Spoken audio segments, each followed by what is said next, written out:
टाकीच्या कॉर्नरला नाणी ट्रॅप दिलेला आहे. त्या आपण जे पाणी टाकतो ते पाणी झिरपत झिरपत या नाणी ट्रॅप मधून पाईप मध्ये उतरतं आणि पाईप हा टाक्यात घेतलेला आहे. या टाक्यात वर्मी वॉश म्हणजे गांडूळ पाणी जमा होतं. हे गांडूळ पाणी आपण फवारणीतून देऊ शकतो, ड्रीप मधून देऊ शकतो, नाही तर साधं आपण दांडान पाणी देत असेल त्याच्यात सोडून आपल्या पिकाला सोडू शकतो. आता हे गांडूळ पाणी जर तुम्हाला फवारणीतून द्यायचं असेल तर हे फक्त तुम्हाला 10 लिटरला 100 ml वापरायचं आहे. जास्त वापरलं तर त्याची स्कॉर्चिंग इफेक्ट येतात. आता या गांडूळ पाण्यामध्ये हार्मोन्स आहेत. जे हार्मोन्स आपण 1000-1500 रुपये लिटर घेऊन फवारणी करतो, याच्यात हार्मोन्स आहे आणि फंजीसायडल ऍक्टिव्हिटी आहे आणि हे सगळं त्या गांडुळाच्या शरीरातून आलेलं आहे. 15 लिटरच्या पंपात तुम्ही 150 ml टाका फवारणीसाठी.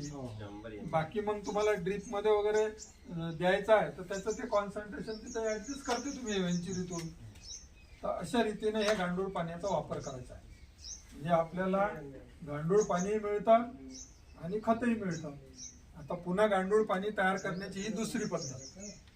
याच्यामध्ये हे ड्रम लावलेले आहे. ड्रमला बुळातून छिद्र पाडलेले आहे, त्याला पाईप जोडलेले आहे आणि हा पाईप या एका ड्रम मध्ये जोडलेला आहे. याच्यामध्ये अर्धा ड्रम जे आहे ते जाळ वाळू भरलेली आहे आणि अर्धा ड्रम हे मटेरियल म्हणजे गांडुळाचं खाद्य भरलेलं आहे. मुठमुठ गांडूळ सोडलेलं आहे आणि वरून त्याचं तोंड बांधलेलं आहे. कपड्यानं बांधा किंवा असं जाळीदार कापड असेल त्याच्यानं बांधा आणि वरून पाणी टाकण्यात येतं.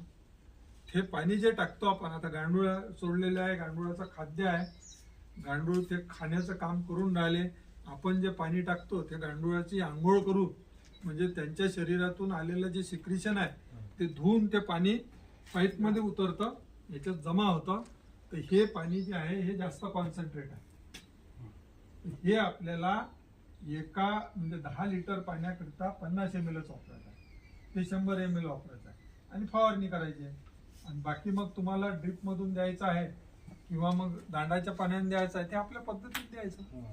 फक्त फवारणीसाठी आपल्याला त्याचं कॉन्सन्ट्रेशन जे आहे ते मेंटेन करावं लागतं. तिसरी पद्धत जी आहे गांडूळ पाणी तयार करण्याची, आता आपल्याकडे आपण गांडूळ पाणी पकडण्याचं किंवा गोळा करण्याची टाक्यामध्ये काही प्रोव्हिजन केलेलं नाही.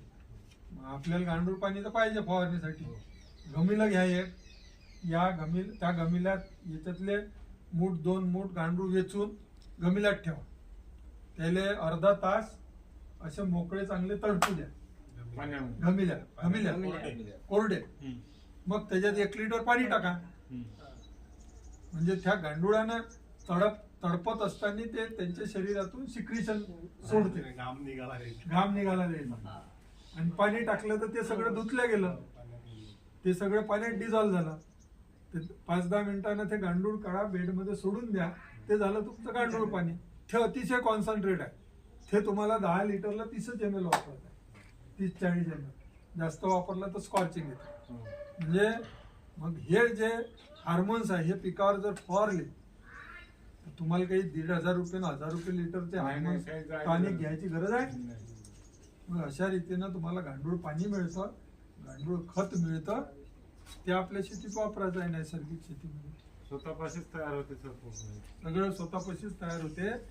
आपलं शेत शिवार हेच आपल्या सेंद्रिय पदार्थाचा एक मुख्य स्रोत आहे.